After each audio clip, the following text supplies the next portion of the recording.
Hi, my name is Juliet Selgren, and this is my podcast, The Great Antidote. This podcast has been brought to you by the Center for Growth and Opportunity at Utah State University. To learn more, visit www.thecgo.org.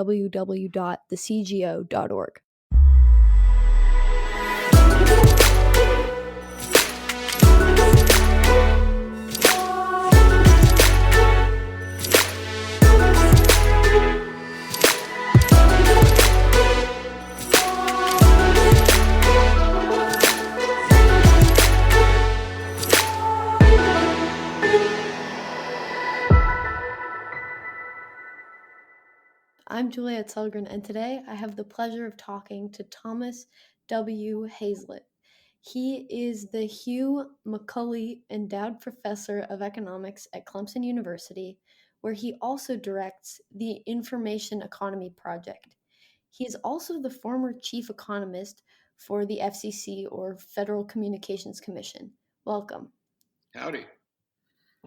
So, before we jump in, I want to ask you something I ask all my guests, which is, what is the most important thing that people my age or in my generation should know that we don't? I don't know if you know this or not, but I think you're a very fortunate generation, and I think everyone of my generation, it's been around for a while. I'm a boomer, actually. That we're all jealous of you. With all the challenges and tumult in the world today, you're entering into a world of vast challenge and possibility. And it's not because they're cool gadgets and fun applications or easy answers. We haven't really cracked that code yet with all our progress. The gadgets, of course, we have to figure out. We still don't know how to live with social media or the 24/7 internet. If you think they're easy answers by going to Twitter, I'm pretty sure you're not getting it. But I'm pretty sure that great answers relative to what we know today will be answered in the years to decades to come.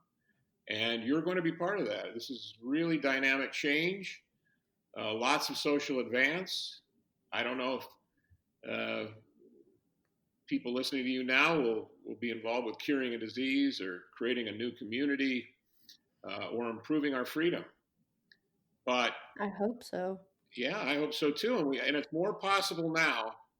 That progress is more possible than ever before. And I'm very optimistic about it. Many people are not. But if you really look at the hard numbers, and Professor Steve Pinker, who maybe you've interviewed or maybe you will interview at Psychology. I hope I will. Yeah, exactly.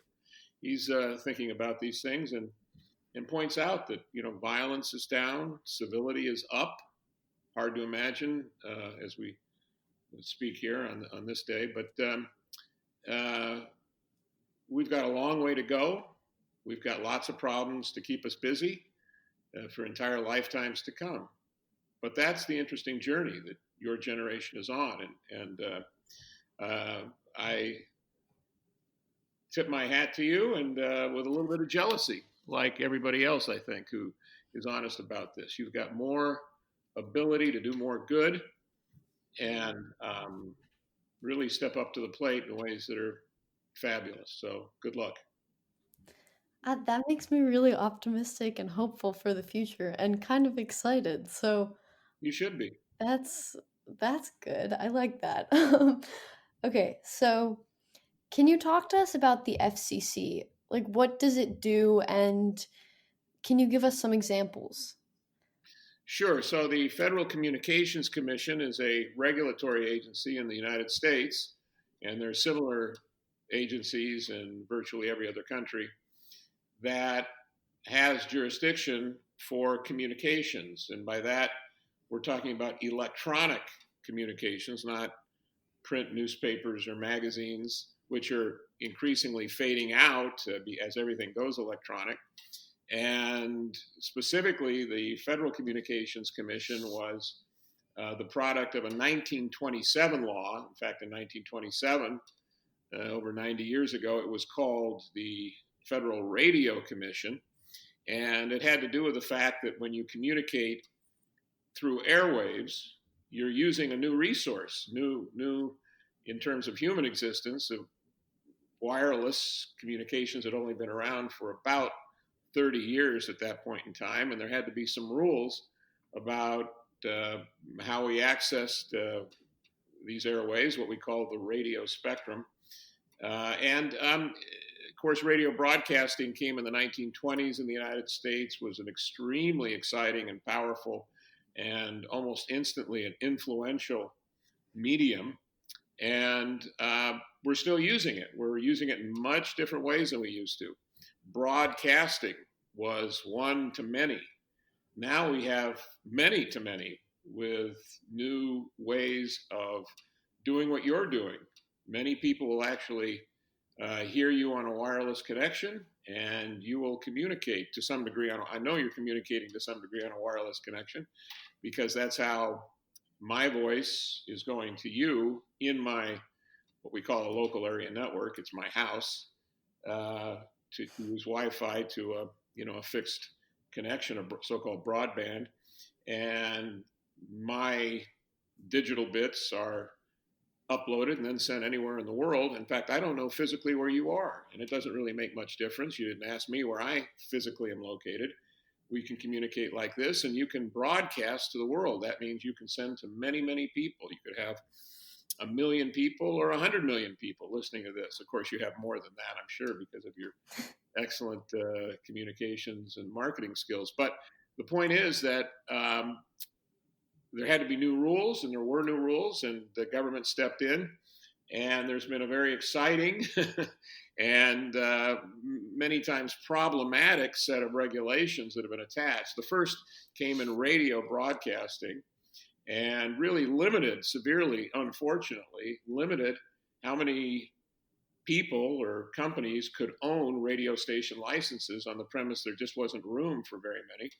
And that was an overly conservative estimate of what the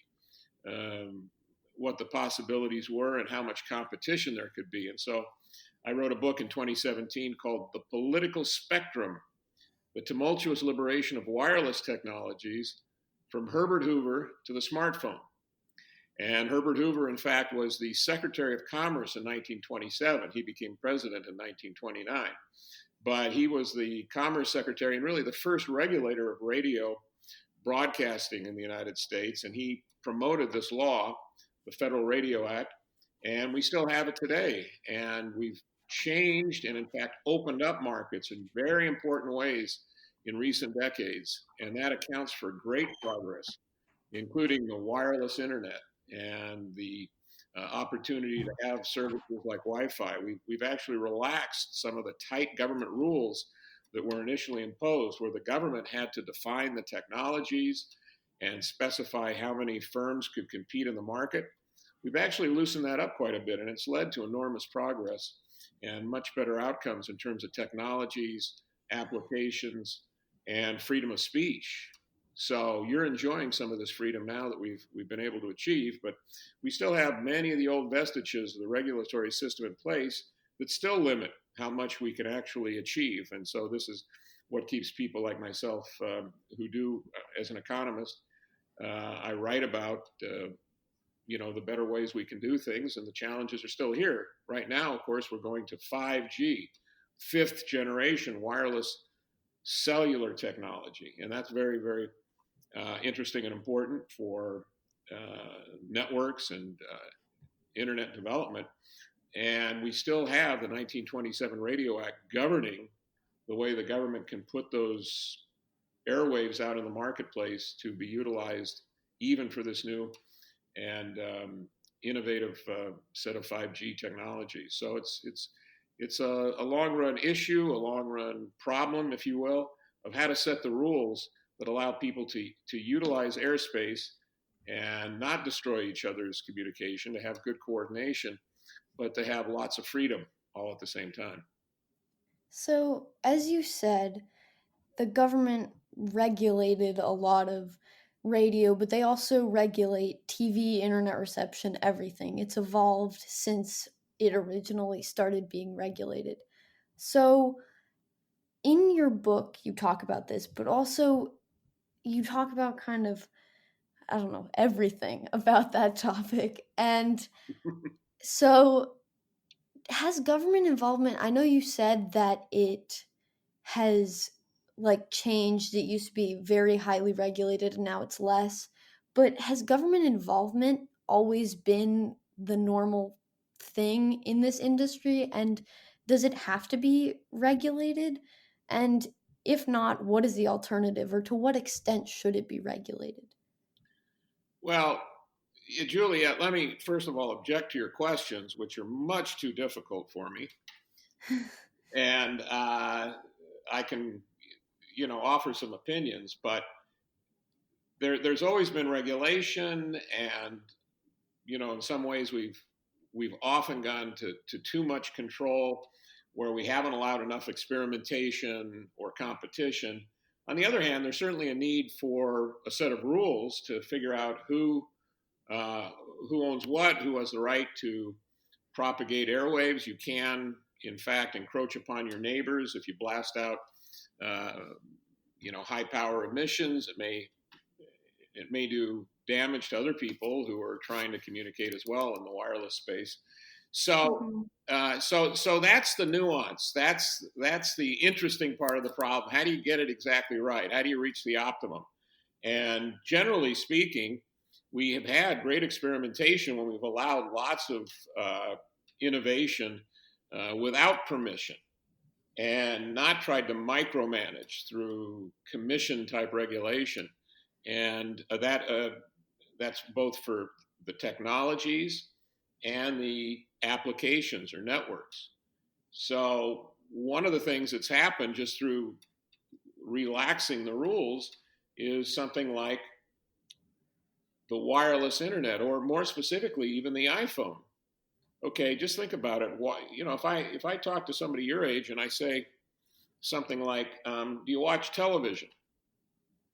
You might The say, answer definitely will be yes. "Yeah." The answer is yes. But if I ask you, "Okay, what's the last thing you watched on television that you really like?" Go ahead and give me an answer. Oh, Parks and Rec. I don't know. Parks and Rec. Well, that's cheating because that's on broadcast television. That's what most of the people my age think about television. But I wanted you to say something on Netflix. Uh, Well, Parks and Rec is on Netflix. That's how I watch it. oh, okay. So that's good. Those are the reruns, right? Originally, it was broadcast. Yeah. Yeah. So the old terrestrial broadcast system, and that goes back to radio in 1927, and television actually started in the 20s, but the licensing started in the late 30s and 40s and 50s. So it goes back many, multiple generations. Um, the new delivery of those same kinds of systems, it's just video, it's just content. That is now being done over, say, your cell phone. And there is no, okay, so Netflix, they deliver content to you wirelessly. Apple sells you a phone that is a radio. It's called an iPhone. It's a radio. It has receivers and transmitters, and you carry it around with you. You don't think of yourself as a radio broadcaster, but of course, as soon as I say that, you nod your head and you say, "Oh yeah, of course it's a radio. It has to communicate with a cellular system, and it's a mobile device, so you don't want to plug it in like your home high-speed internet is probably wired. You don't want wires for that." And although there's increasing competition, as you know, between, say, the wireless internet connection you get on your cell phone and the wired internet connection that comes in through maybe Verizon or AT&T or Comcast or Charter, a cable company.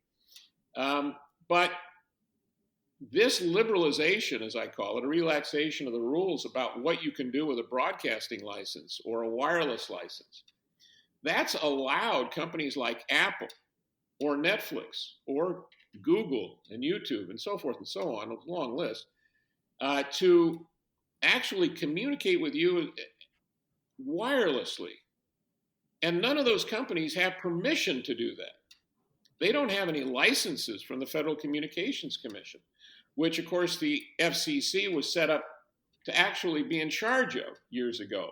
They've actually stepped back and allowed markets to develop, innovative business models to come in. Nobody envisioned, not even Steve Jobs envisioned, what that iPhone would become. Go back to the 1990s, and you may not be able to go back to the 1990s, but you read about history. We actually had a company from Canada called Research in Motion that developed a phone called the BlackBerry. And the BlackBerry was extremely innovative because it gave you data, specifically emails, and a little keyboard on your cellular network. And how that could happen was not because the government allowed it, but because they didn't prohibit it. They allowed the cell companies to compete with each other and to put out services that people might want without specifying, the government without specifying. That was a huge increase in flexibility afforded to market competitors. And so from that, of course, 2007, we got the iPhone, the great Apple innovation. We got competition to that in the Android platform that Google has sponsored, where you have lots of manufacturers, not just one. Apple likes to have much more influence over its ecosystem, but you can have access to literally 1 million applications, 1 million software programs on either the Apple App Store or the Google Play Store. And that's just phenomenal to somebody who has had the experience to think back to the days when cellular was just coming in, which, by the way, was only the 1980s, even though we had the technology conceived and presumably deployable, not fully mature, all the way back in the 1940s. But it took decades for the government to get around and authorizing rights to use the airwaves. And it took a bit longer for the government to loosen up and allow the marketplace to actually deploy technologies that were new and different and not specified by the government engineers or planners. So this is a remarkable change in regulatory thinking, in the way we have rules, and it's been very, very advantageous for customers, for science, pushing the technology, for innovators, from all the social media platforms to even mHealth, mobile health applications now, which are of real increasing importance to people who might be diabetics and can test themselves on their cell phones, or we can track viruses. I mean, that's certainly of interest in the COVID pandemic. How you can use these mobile devices that connect with servers and the internet to actually monitor where the next outbreak of the pandemic will be, and that's mobile health and all these applications that will help us in terms of education and personal security, lowering crime rates. They're just enormous areas of social life that will be improved over the next 2-3 decades by this kind of openness to innovation.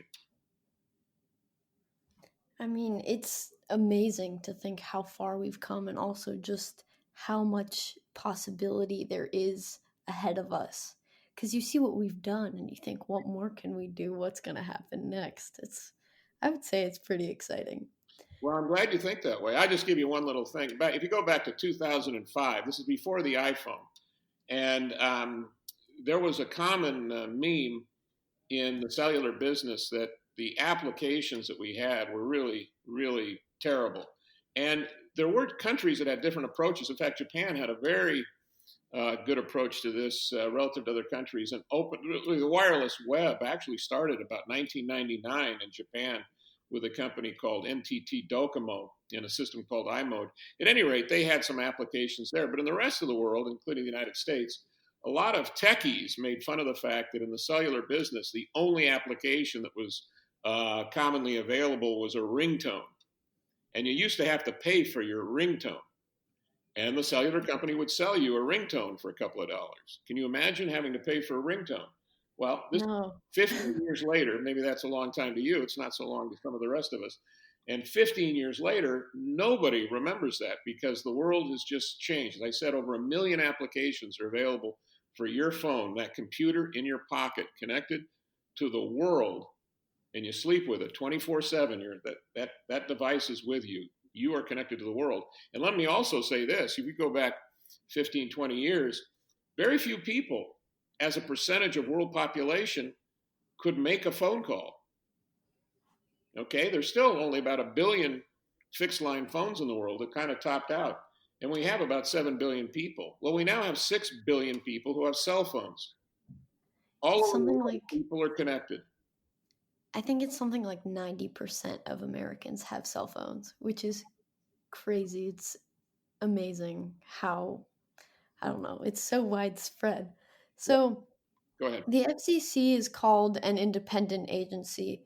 So what does that mean and what is it independent from? So this, yeah, that's another great question, by the way.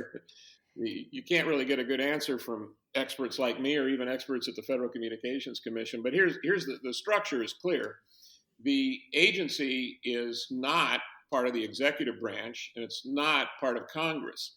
It's been created by Congress to be an expert agency that has subject matter experts, lawyers, engineers, economists, others, who are given a mission to come up with rules that allow us to use resources like radio spectrum, and in some cases to regulate cable television or internet service. And so it's not directly answerable to Congress or the president. Now, the president nominates the 5 members of the commission. They have staggered terms, and only 3 out of the 5 can be of the party of the president. So right now, 3 are Republicans, 2 are Democrats. If, for example, Biden was to win the presidential contest, then it would switch, and it would be 3 Democrats and 2 Republicans. And Congress, the Senate specifically, approves the nominees in their advise and consent role. So there is political influence, of course. It's part of the government, and the elected president and senators have direct influence over who gets on the commission. But the commission is not responsible to either the executive. From that point, they're independent, and they're supposed to make independent rules. Now, the president's allowed to lobby, and Congress lobbies all the time. The president lobbies. And they will say what they think the regulators should do, and the regulators are not without some political stripe. In fact, they've been nominated in the political process and confirmed by a political body, the Senate. So, are they independent in the structure of government? Yes. Are they independent from the political interests of the political parties? Not really. Yeah, so actually, I was just thinking about asking you about that because I've read in a lot of places that while the FCC is an independent agency, that it's not really because it's subject to cronyism and the influence in politics and of Congress and the president and stuff like that. I see a lot that Congress is tempted by like campaign contributions and stuff to kind of influence the FCC to make regulations dampening competition in the industry or like other stuff like that. How prominent is it, if you can speak on this? I mean, you were the chief economist at the FCC.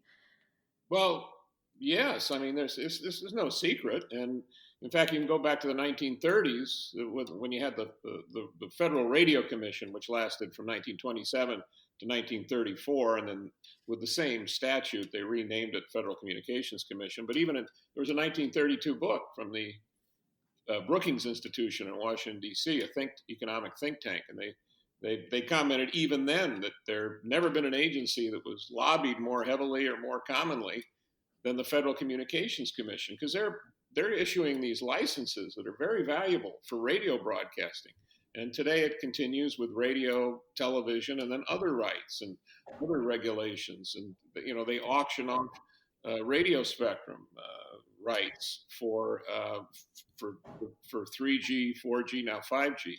And this billions and billions of dollars are riding on their decisions, and interest groups are affected differently. It's completely legal for some corporation for a political action committee. Corporations can't give directly, but for individuals and for political action committees to donate money to Congress or the president, and then to have those political agents make pitches to the FCC, including asking them to meet with various individuals. And the FCC in many cases doesn't have to be told to do that, because they know that Congress and the White House are very concerned about these interest groups. And they're not just corporations, they're also labor unions and public interest organizations or advocates, sometimes professors, people who are actively debating issues in the media, and lots of times the FCC will meet. This is a continuous process. By the way, people who are critical of this, and if you read my book, I try to point out the problems with, as you call it, crony capitalism, and they're endemic. But if you think that a regulatory agency is going to have a lot of influence over very important economic decisions, and they're not going to be lobbied, and they're going to be independent, and they're going to do everything on their own, I think you need to study the problem a little more. The regulators do not understand and can't understand what's happening in the markets and what technologies are best and what rules are best to encourage the best technologies. They have to ask other people. They have to ask the private sector. That is why the agency itself is run by interchanges with various interest groups. And they have an open process in the sense that they, as regulators, will issue notices where they tell all of us what they're thinking about doing and ask for comments. And they might get hundreds, thousands, even more comments coming in from interest groups, individuals, other government regulators, and as they say on NPR, and people like you. And they will read many of these comments and see where the interests are and what the information is, because they want to know what people are telling them so that they understand what services, what network technologies, what ideas are available and what should be done. Because the regulators are not endowed with perfect knowledge or even knowledge. They have to ask, they have to investigate. And part of that is lobbying, because everybody's putting the information in from some interested perspective, even if it's only ideological. But quite often it's because they are invested in a particular industry or service, and they want the regulators to make the right decision from their standpoint. And the regulators understand that, and then they it's not that they're trying to sell out, but that they have to ask these questions and be very careful to find out what the various interest groups are saying about it. So that's actually a nature of the beast type issue, or if you want to call it a problem, that the regulators themselves have very little ability to really figure out what's happening. Now, sometimes they can take surveys. They can do their own research. They can look at scientific journals or economics articles. And they do have experts who come in and sometimes will talk to them or testify just because they're experts. But more commonly, the people who really make the investment in getting well informed on any particular rulemaking, and these policy decisions are called rulemakings, those people are either working at companies that are involved directly, or they're retained as experts, as consultants or scientists, engineers, economists, experts. And that's where the regulators have to look to get some kind. They don't, again, they don't just say, "Oh, I'm going to do whatever you tell me," but they read all these different perspectives, and that's how they get informed. I mean, I think that makes sense because if you think about it, the regulators don't know anything more than what consumers know about new markets, new innovations until you look into it, right? So they're just regular people that happen to work at the FCC. So I would think it makes sense that they Well, kind of need to have some way to find information about everything, about new stuff, new technologies. yeah. Well, by the way, here's an example. I mean, there's a lot of controversy today about privacy rights, and when you go online, you click through a lot of things to get to social media or to use a search engine, and or other things, other apps, and people sometimes want the government to step in, and certain things like the Cambridge Analytical breach of private information, which was exposed in 2018 at Facebook. So there's been a lot of calls for regulation, government. In fact, Mark Zuckerberg himself uh, calling for regulation, which has gotten quite a bit of attention, and I've made some comment on it. But at any rate, the um, question is this: suppose there was a law passed today that said that the Federal Communications Commission was to regulate privacy at the social media platforms. If you worked at the Federal Communications Commission, how would you craft those rules? How would you change things? And how would you figure out how to change things? Well, I can guarantee you, one of the first places you'd go is you'd go to Facebook and you'd find out, what are they doing? What have they done? What are they considering doing? You'd want to talk to current employees, former employees, people who have problems with Facebook, people who were critical, or people who liked Facebook. And you look at Twitter. Twitter has a different set of rules and policies, of course, on many things. But you go and you try to figure out what people who are actually been dealing with this problem know, and that's not just the FCC. Of course, they they go to the CEOs of these companies and say, "We have a problem with what's happening in your sector. Please come to Washington and testify at our hearing. We consider you an expert." Okay, Mhm. that's just. I mean, if they didn't do that, you'd say, why didn't they have the CEO in? And they, a lot of it is theater. They say, we held this guy's or this gal's feet to the fire. The regulators want you to know that they're doing their job. On the other hand, when they get information, and sometimes you're appalled by the questions the regulators ask, so they don't seem to know the technology or the service very well. But it's an informative educational experience for the regulators to ask these questions of the private sector experts, and they have to do that, whether the FCC or the United States Congress. And it's what you and I would do if we wanted to find out. We'd sort of start there and try to get a lot of different inputs and have some analytics on our own to add to that. We wouldn't just say, okay, we're going to do what Facebook tells us to do, but you'd want to know what they're doing and what their experience has been and what the results have looked like. Speaking of Facebook, I want to talk about something that has dealt with it's been dealt with Facebook, with Twitter, Yelp, any sort of platform. Section 230 of the Communications Decency Act. So, from my understanding, it is one of the most important internet laws.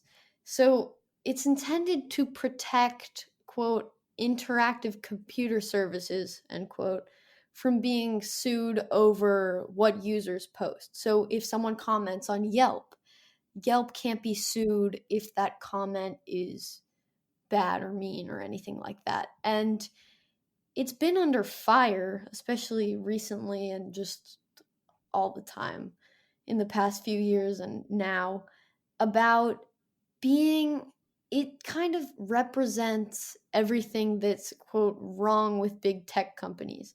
So a lot of people say that it allows Twitter and Facebook to discriminate against conservatives. Others say that it inflicts massive amount of pain to victims of harassment on these platforms since they can't since the companies can't be sued. And other people believe that it was designed to keep the internet free of political censorship, which I don't think really has anything directly to do with it at all. I don't know. I still am kind of confused about this topic, but can you make sense of all of this? And can you tell us what was in place before Section 230? So yeah, thanks for that question. But again, you're running way past the limits of my knowledge, and I'm not an expert on 230. I have looked a little bit of the privacy debate, specifically with Facebook being disciplined by regulators and also by the market. Their stock dropped considerably in the first year after that Cambridge Analytica scandal. And that was because there was some fear that users would not be as intense and dedicated in their usage of Facebook when they were more, they had greater worries about abuse of privacy. And so people should understand that that's actually, and that seemed to be far more important in terms of a penalty than the penalties that were imposed by regulators in the U.S. and Europe. But yeah, so the idea that 230, which by the way I think has been very successful, I don't think there's any question about that. Now the problem is, now that the internet is developed, and it's part of that is the success of the open rules and including 230 in fostering that. Are there better ways to go about the liability question? So the liability question is this: when you have a book published or a newspaper, it is obviously put out by a writer, an editor, or editors and writers, and a publishing house, a publisher. And they do take some responsibility for what is written and presented, and they can potentially be forced if they create damages, particularly in a malicious way or in a way that is extremely reckless. And it's, again, particularly if it's not a public personality where those free speech rights are greater, then people can get significant damage awards against them. And so that gives an incentive to the publishers and then the editors who they hire, and then the writers who the editors hire. It gives an incentive to all those parties to be careful about the material that goes out because they're responsible at some economic level, and the company lawyers will often intrude when a book is being published. The lawyers may want to review it. In fact, that's very common at publishing houses. You can't make allegations that can't be backed up and might be costly in a court of law. Now, the United States has a different law on this than a lot of other countries. In fact, if you'll notice, in a lot of libel or defamation cases, that people are more anxious to sue a publisher if they can in the United Kingdom rather than the United States, because the United Kingdom is much more generous, let's say, in terms of liability and what you might be able to recover if you've been defamed in some material that's been published. And so with the internet, this is 1996 in the Telecommunications Act, which was a bipartisan measure passed by a Republican Congress, 1996, signed by a Democratic president, President Clinton. And it had Section 230, which included the Communications Decency Act, that was overturned. It was supposed to protect children. It had restrictive rules for what material could go on the internet if it were not deemed acceptable for children, and that was deemed overly restrictive because many people have a right to access internet content that's not appropriate for children, and so that section was largely thrown out on a lawsuit brought by the American Civil Liberties Union. But what survived in Section 230 is this provision that, trying to read it here because I do have the code 230, that the internet is a forum for true diversity of political discourse, and that the internet has flourished with a minimum of government regulation. And so this is to tell the policy is established to preserve the vibrant and competitive free market, that the companies that provide services, including the ISPs, internet service providers, again like AT&T and Comcast, or your platforms like Facebook or Insta or Twitter, that they are allowed to do some editing without but still not be a publisher in the sense of liability. And specifically noted, of course, the Congress wanted these platforms to develop. Now, the platforms of social media, or just think about blogs, which are also covered by this law. Blogs allow hundreds of thousands, millions of people to have their own viewpoints, and then comment sections. And people just say what they want. And a lot of it is rubbish. If you've ever read comment sections, you know that people just let it fly. And some of us try to get, not to read the comment sections because there's so much, literal hate expressed. And it's almost amazing that people get so worked up about seemingly every topic. But do you want to have the opportunity to have these platforms? Now, the reason that the internet was different is because a newspaper might have a letters to the editor column where it allows 3 or 4 people to publish their comments. And editing is not onerous. You don't put in defamatory material. But the internet allows hundreds or thousands or millions of comments and all kinds of what's called user-generated content, where the editors are not doing it. The writers that are assigned to stories are not creating the content. Think YouTube videos. What is it, 100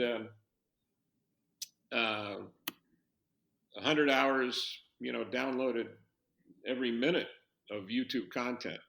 I'm doing that from memory. I may be off. But there's an enormous amount of content that is downloaded. Then you as the customer get to pick and choose where you want to go with that. Now, yes, there's some editing that the companies do.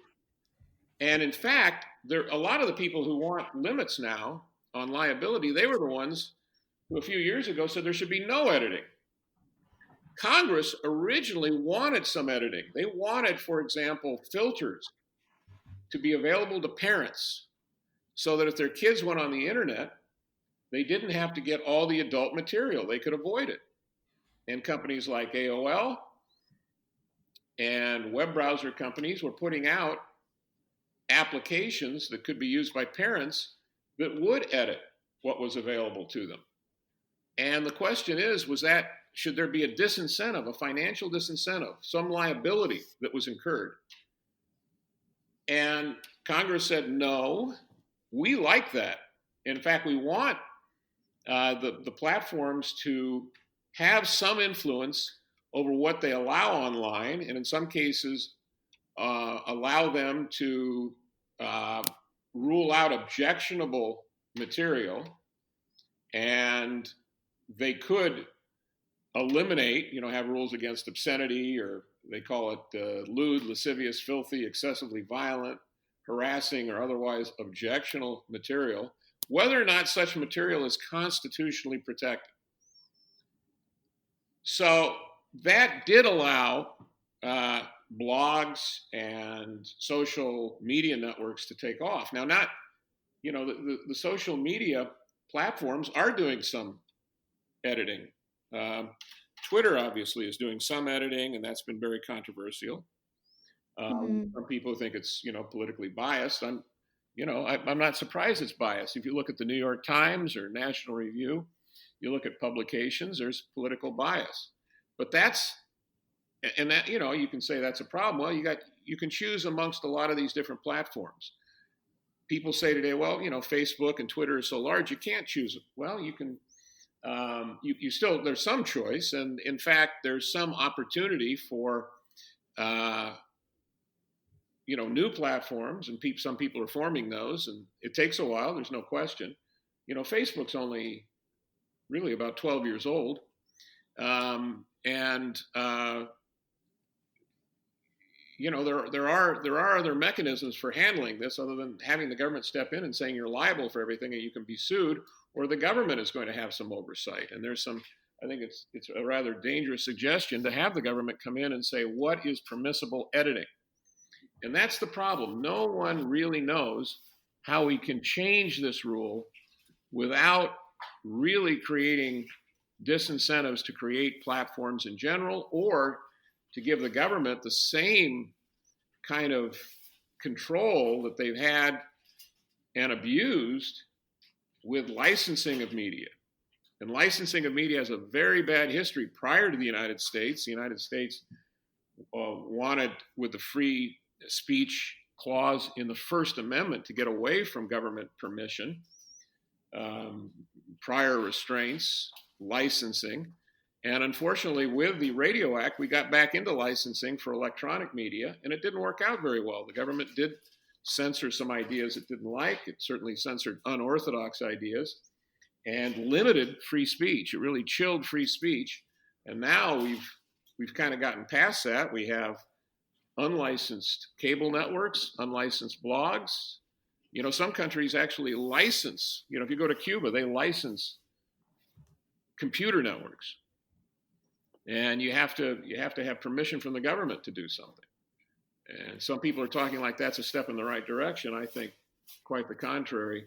What we have now is highly imperfect. We need to have, improved networks and, better ways to figure out how to filter content and get rid of the bad stuff and still leave people with a lot of choice and a lot of access to political debate. And that's not a finished product, but it's a tough problem. I mean, yeah, I think I would rather have the choice of seeing new ideas and seeing everything that everyone is commenting, even if it might be hateful, just to know it's out there, but also to be able to see, I don't know, like new ideas about like what we should do in regards to X or Y. And I mean, if you don't like something you see, it's always your choice to get off the platform, Well, right? So, I will point out that Facebook and Twitter have different policies. Twitter now has a more aggressive, I don't think they censor that much, but and censor is the wrong word because that's a government concept, but Twitter does have editing functions that appear to be much more ambitious than Facebook. And Facebook is taking some praise and also heavy criticism for saying that it's not their place to tell people or to restrict people in terms of what they can access. But they have some rules. And in fact, I think you actually, if you got a completely uncensored network, a completely open network to everything, I think you might be pretty disappointed. You have a lot of, you might have a lot of content that you really don't like. And, a lot of the battle of the battle of content over the internet is that tension between openness and customer satisfaction. When you go online, you want some, you have something in mind that you want. Say you're going to talk about, the politics of COVID. You want some enlightened and interesting viewpoints from, say across the political spectrum. There's a lot of other stuff you really don't want, and it clutters it up, and it may make it harder for you to find. Now, one of the great advances over the last 20 years has been in search. Search was thought to be completely solved, very passé. It was just keyword search in the 1990s. And we had Alta Vista and several other search engines, Inktomi. And then out of nowhere came these two graduate students at Stanford that had Google. and they had what they called PageRank, where they could actually figure out when you put in your words to search, they could figure out better what you wanted, what your intent was. And they got around a lot of the gaming. And what was the gaming? Well, there's a lot of pornography that figured out if we put a whole bunch of keywords in here on our website, we'll get a lot of traffic coming to our website, or lots of marketing material that really was just irrelevant to your search, but people were, gaming the system. Well, Google figured out a way to rank your search results and get more of what you wanted. That's what they're trying to do. Now, people can be critical, and a lot of people are, of Google algorithms, and there's competitive issues and all kinds of other stuff. And that's, you can have me or better experts on for discussions about those. But nobody can deny that search, as done by Google's innovations, is enormously better. That's why they're so successful. That's why they got to be, from a graduate student project in 1998 to one of the, most valuable companies in the world. And some people say they have monopoly power because of, how much success they've had in attracting people to their form of search. And that's specifically because it got rid of all the stuff that was a match, technically a match for their keywords you put in there, but it didn't give you a lot of stuff that you didn't want. So that editing is in there at a very fundamental level in many different ways in the content you go for, and it is really helpful. That editing is really helpful. And the approach of Section 230 was to allow that editing. Now, some people certainly believe that we've gone too far in terms of relaxing that liability, and that's a genuine discussion. And like all these rules, with new technologies coming to challenge us, as in 1927, when a new use of radio waves. I mean, we didn't know how to use wireless to communicate. And when we did and started to figure it out, we found out we had some conflicts that required new rules. And here we're having tremendous success with new technologies, but those force new decisions and ultimately new rules. I don't know how they're going to change. I'd be very, surprised if we had the perfect rules right now. In fact, inevitably we don't. We evolve over time as we see how these markets are operating, and we listen to, lots of different ideas. And of course, politics enters in, and elections matter. But there's, it's actually hard to see right now where conservatives and liberals are alike or different. I mean, there's lots of concern across the political spectrum, and I'm not shocked by that. This is what happens when society changes because of great technological disruption. I mean, I'm interested to see where it'll go. Both the technologies and also the regulations that follow all the new innovations. And Google, I love Google. It's so helpful. But Yep, I mean, it it's is. kind of great. I didn't even know that. Well, like I kind of knew, but I didn't know that when you search stuff that other stuff would come up. Like, I mean, it makes sense, but that I'm glad that we've had that innovation. So I'm fine with Google being where it is. That's I don't know. Those are just my thoughts. So finally, what is one thing that you believed at one time in your life that you later changed your position on, and why? Well, there's so many. I mean, if you seriously think about things, every time you read a biography or a history, you probably will come away thinking, I'll have to think about that differently now. That's the whole point, right? Yeah. But I mean, if I had to think of a high level uh, part of my thinking, and I'm an economist, so I think about competition for various resources and ideas, and between groups and individuals in society. Um, and I've always been interested, of course, in the structure of economic systems as part of that, the rules. And I thought ideology, the ideas that were representative of different systems were really fundamental. And I still think they're fundamental. There are what we call in the West liberal traditions, and there are different kinds of cultures around the world, and they have aspects of thinking that are interesting. And I just learned the other day that in theoretical physics, there's even kind of a British theoretical physics and a French theoretical physics. And they're different than the American version. Just the way we talk and think, even about scientific topics, is different. And they're important differences. But what I've really found out is that the similarities across all cultures and religions and societies is really striking.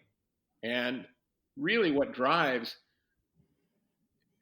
at the first and fundamental level, what drives law and public policy is, are the set of decisions that people have to make to solve natural human problems. They involve, competition for resources, competition for prestige, and competition for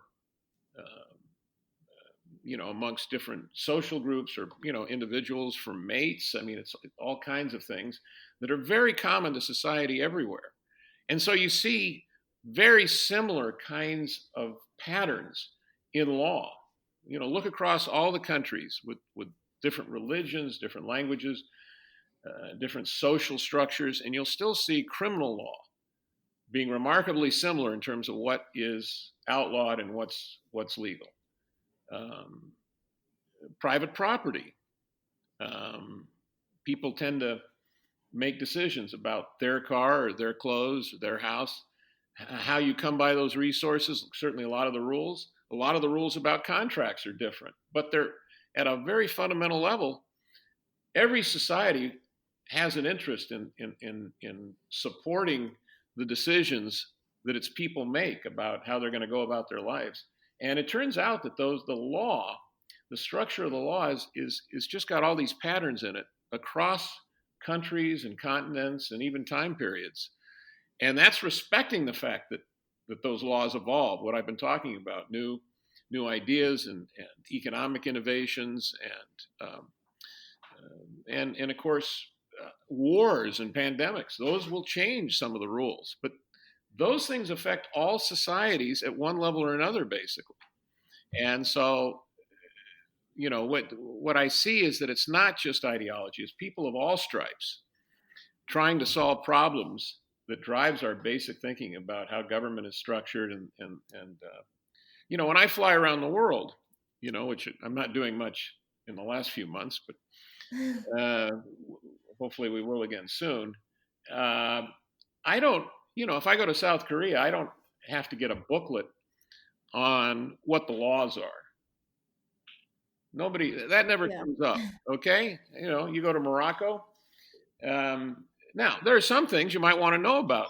You might want to find out if tipping is customary and certain mores and salutations and what people think is respectful. So there are differences, no question. And of course, people like to travel because diversity is a blessing. And to see people who come from a different angle can not only be fascinating, it can be hugely important and productive in your own life, in your own work, if you're thinking about science or social science or religion. You get a different perspective that's golden. So there's all that difference mixed in, but underlying it, people have very similar kinds of decisions they have to make, and it leads to a basic structure of law and policy that I think is quite fascinating. So I probably thought it was more on the ideas, and maybe the American system is unique, or the Swiss system is unique, right? Or Nigerian law might be different because of what people who crafted some of the rules thought and what their ideology was. And there are differences, no doubt. You can identify North Korea is communist, and Sweden is relatively capitalist. But with all due respect to Bernie Sanders, but um, there, the the general flow of law and policy seems to me to have a pattern, a series of patterns to it that actually is quite fascinating, and I think that's what I've maybe changed my mind the most about, and it leads me to look at the particulars of markets and the particular types of laws and regulations we get, and to try to figure out where they came from and what motivated them, and then trying to figure out where they can go, where they should go, and that's a battle that not a battle, but an exercise that people are involved with all over the world and in all kinds of the marketplace. That's really interesting. I never really thought about the similarities and the trends that you see, and kind of how when you travel, you don't think, oh, what are the different laws? Like, how do I act? Is it different? I mean, other than culturally, but in terms of following laws and following the rules of a country, I never have really thought about that. I always just assume it's similar to the US, which is really interesting. So, thank you so much for bringing that up. I feel like I've learned so much in this interview, and I hope my listeners do as well. Thank you so much. It was great. Well, you're great for asking great questions, and you're embarked on a wonderful enterprise, and you've got the technology to do it. So I think you're a pioneer, and bless you on your voyage. Thank you.